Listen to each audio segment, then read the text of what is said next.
Geceler karanlık, geceler bizim için yalnızlık.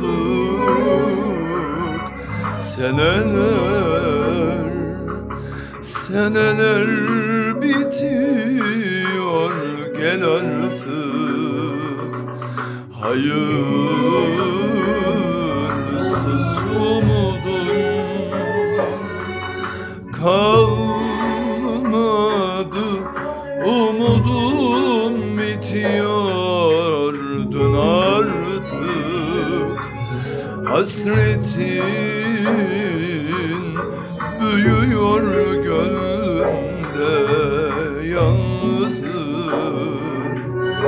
vefasız.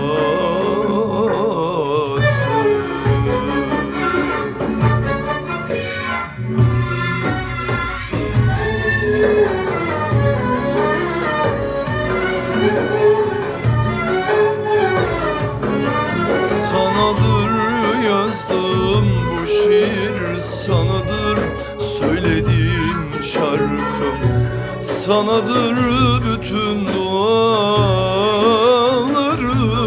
Duy bana mı bütün zulümleri, bana mı bu çektirdiklerin?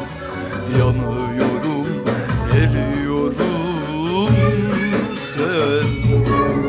Sanadır yazdım bu şiir, sanadır söylediğim şarkım, sanadır bütün dualarım.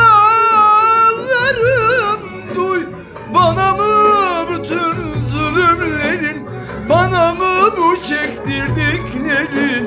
Yanıyorum, eriyorum